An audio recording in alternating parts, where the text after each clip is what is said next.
Hi, welcome to Centerville Reports Today. I'm Maureen Russell-Hodson. The Centerville Public Works Department has many services to help you clean out your house, both inside and out. We're going to tell you about that and also give you an update on construction season. My guests today are Jamie Feilen, Mary Lou Pence, and Doug Spitler, and thank you all for being here. They're all from our Public Works Department, which we should say is at 7970 South Suburban Road if you ever want to stop by there and see what's going on in that busy place. But let's get right into it, because I think every year people get really excited. You save your stuff all season long, and here it is. We're going to have our big free Operation Clean Sweep bulk item pickup, and that kicks off May 4th through 7th, right, Jamie? Right. So what can people put out, and what should they be doing? Okay, it's on your trash collection day of that week, and it's a free service that the city offers to our residents. You can put out just about anything that won't fit in your trash can. It ranges from like refrigerators and appliances? Appliances, big furniture, extra bags of trash, just about anything you can find. There are exceptions. There's no hazardous waste, no tires, no rocks or concrete. That's all I can think of right now. If you have any questions, you may want to call me and ask me. But for the most part, just about anything. There's some parameters on a few things also. If you're going to put carpeting out there, we ask that you cut it and roll it so the roll does not stand any taller than 4 feet. If you're going to have any kind of wood out, please don't have nails sticking out or any metal protruding. And then mattresses is a biggie too, Mattresses, right? Yes. They need to be wrapped in plastic. And if you don't, hardware stores do sell bags. We sell bags as well. They're $3 a piece. You can come and get one from me. Okay, and we want to make sure that all of your items are out by 7 a.m. because trucks are out and rolling, but not always the same truck will be picking up. The same truck. There'll be multiple trucks going. Unlike your refuse day, you'll see the refuse truck, but you'll also see different trucks with different crews. We have all of our crews working on street crew, in addition to our refuse crew. So all different trucks will be picking it up. So if you don't see everything picked up at once, don't worry yet. There's probably a second crew or a third crew coming around picking up different items. And as we've talked about, and you can read more about it in the Town Crier, but just a huge amount of material will be picked up throughout this week. It's, again, for Centerville waste collection customers only, not for construction items, not for businesses, right? Right. So don't try to, I mean, I guess the average person probably has a pretty full amount that they put out there. They do. It's amazing the stuff that's set out, and I think most folks see it. It's after the garage sale week, so that's a way for folks to get rid of stuff that they don't sell. Nice plug. April 30th through May 2nd is the citywide garage sale. One other thing is yard waste can also be put out in the certain parameters, 4 feet lengths and bundled. Okay. And if you have hazardous materials, don't put those out, because obviously that's a danger to our guys who are cleaning up. But you can check out Montgomery County has a service where you can do drop off there, and I would suggest you go to the website for that, mcohio.org. Right. And that'll tell you more information about that. For some reason, if you miss the bulk item pickup, though, you can have a special pickup at your home, right? We offer that year-round, every Tuesday and Thursday. Again, call me. We can get that scheduled. And that would be for what types of items? The same items that would be in the Clean Sweep week.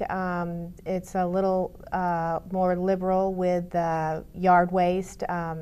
Instead of being bundled in 4 feet lengths for the woody brush, you can actually put it out loose to your curb, and the length is nothing more than 8 feet long and nothing more than 10 inches in diameter for a trunk or a large branch. Now, there is a charge for that service, That is $35 for a half hour's worth of loading, which is a long time. Okay, and if you have brush that you want to drop off, we offer free brush drop-off service, right? Right, and that's every Wednesday of the week from 8 to 4 at the Public Works facility, and also every third Saturday of the month.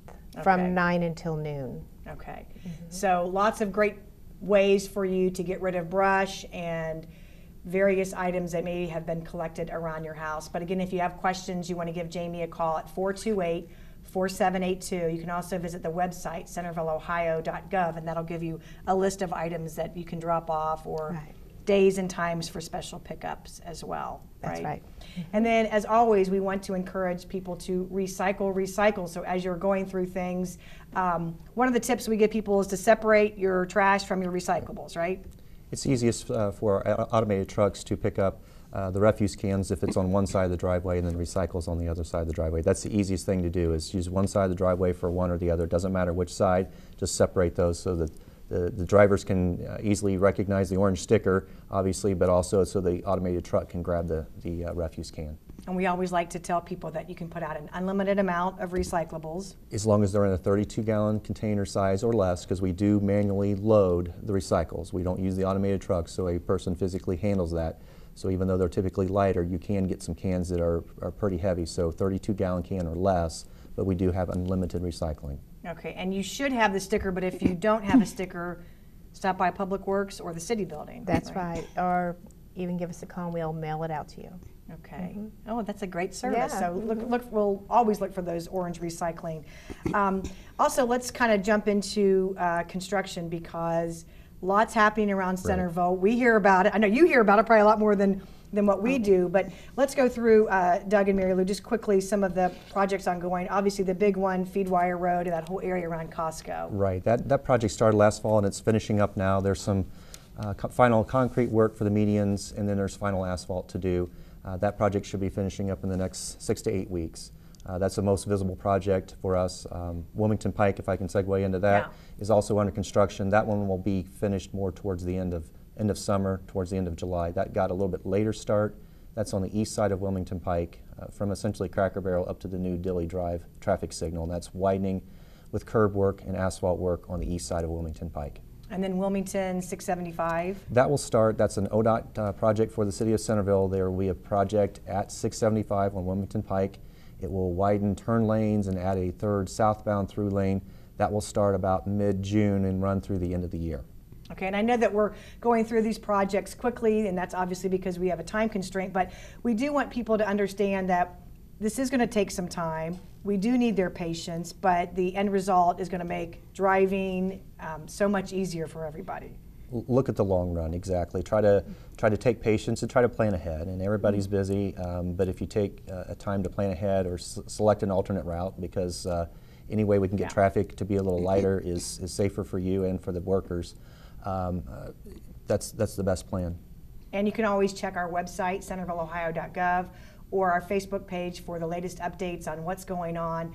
But if you're out driving around now, you're going to see a lot of orange barrels, and Vectren is doing a project here in town as well, right, Mary Lou? Correct. Vectren is getting started on a major gas main replacement project on Franklin Street, essentially from Normandy Lane eastward to Cemetery, North Johanna area. They will replace an aged 60, 70-year-old main with all new. They've had a history of a lot of leaks, so it's a safety upgrade as well. There are 154 customers along there that'll get new services, new gas meters. Vectren will be making contact with each and every one of them. They've been out there doing utility prep work, or locate work, and they're getting ready to start actual main installation here within a week. So that's going to cause some traffic delays. Delays. They have traffic control. They have time of day restrictions when they can block traveled lanes. So plan your route and know that they're going to be there. Will there be detours available, or should people kind of figure out an alternate route? You can figure an alternate route. They don't have a detour that they have to set up for anything except when they're in some of the alleys. They'll be closed when they're too narrow to maintain traffic. But they're looking at a 3 to 4 month time frame. So it's April, so we're looking at all summer long. Yeah, April, May, June, probably into July before they're finished up with that one. And again, when you get frustrated when you're driving, you have to remember that really during construction season is just a limited amount of time. Certainly is. Yeah, we don't try to do it. We would love to do it during the off times, but just like with our paving, you can only pave in certain temperatures. And then you get into spring, you get the wet weather. So even in your construction season, you still have limitations with weather. And tell us about the street program, because that's kicking off now or is already underway. We are underway with work on Southbury Drive over east of St. Leonard's for new curb, new drainage, and milling and resurfacing, and that is a late July completion date on that one street. Then our asphalt resurfacing program will get underway in about 3 weeks on the targeted streets to mill and resurface. All the concrete work was done on those streets a year ago. And that, again, will be complete toward the end of July. And I think it's important to remind our residents that we stay up to date on street repair, and the street program is always maintained. It is. It's a priority for administration and council. It's been adequately funded for the past, and it's one of the things that they don't cut. So it's a priority for everyone to keep the streets in good shape. And that doesn't happen in every community. So that's why that's something that's really terrific, that I think once you get behind on streets, it's probably hard to ever catch up. It really is. So Centerville has maintained that program and continues. And we see our guys out now, though, also patching potholes, which our streets took a big hit this winter. Patching potholes and crack seal. Crack seal is a great maintenance tool to seal those cracks to keep moisture from penetrating the surface. I was spoken like an engineer. Oh, there we go. Well, you know, sometimes people think, why is there a pothole? So do you want to explain how potholes are created? Potholes are moisture and temperature differential, and when the streets are allowed to deteriorate, they do, and you have the surface jeopardized, then moisture gets down in there, then you have freeze-thaw action all winter long, just pops the layers of pavement, and you get a pothole. And you get a pothole. And for the most part, I think we're up to date on those, but if for some reason you come across a pothole on your street or any public street, right? Public street. Give a call to the city, or you can also, I didn't realize you had said before that there's something on the website that you can report. Under Public Works, on the city's website, under Public Works, you can report a street light, pothole, any kind of concern like that, an outage on a street light. And we want to know, right? We We want to know those things. We want to know when you see that a limb is hanging or a street light is out or a sign is down. Off. Yes. Anything like that. It's part of all of our responsibility as residents to keep our community looking as great as it can. Real quickly, Martha Lakeview Cherry, that's getting ready to kick off. Martha Lakeview Cherry is underway, actually, It's by underway. Montgomery County. They're replacing aged water mains on those streets. They're on Martha. We'll be there for another 6 or 8 weeks. They'll move to Cherry in late May, early June, and be there through part of July, and then move to Lakeview. And again, these are aged water mains. They've had a lot of main breaks. As part of the water main project, they'll do curb and storm structure work at the end, all the concrete work to prepare the street to be resurfaced next spring, a year from now. So it's a joint project between the city and the county. And a lot of our projects are joint projects, so if you wanted more information, you can always visit our website, which is centervilleohio.gov, and you can see we're Vectren or Montgomery County, or we didn't get to talk real quickly about Woodburn Library and that access road, but give you a few seconds for that, Doug. Sure, it's an access road that will be complete here in the next 4 weeks. It'll be have a ribbon cutting. That'll be a big public project. It's a very nice project. Get folks to turn left southbound. From Woodburn Library, they can go out to the traffic signal at North Village Drive now and not have to exit across an unsignalized exit from Woodburn. All right, well, thanks so much for the information. There's always so much going on. I think, like you said, every day something's happening at Public Works, and they take care of so many things within our city and keep our city looking great and up to date. We do want to remind people to call 811. Call 811 before you dig. If you're going to dig in your yard, get your utilities located. And call 811. And also, don't move brush. I wanted to talk about that. Don't move brush because of the emerald ash borer. We don't want to move the bugs from county to county. And we have seen a huge number of trees, hundreds of trees in Centerville come down because of that. So check that out too. For more information, call us 433-7151. Thanks so much. Thank you.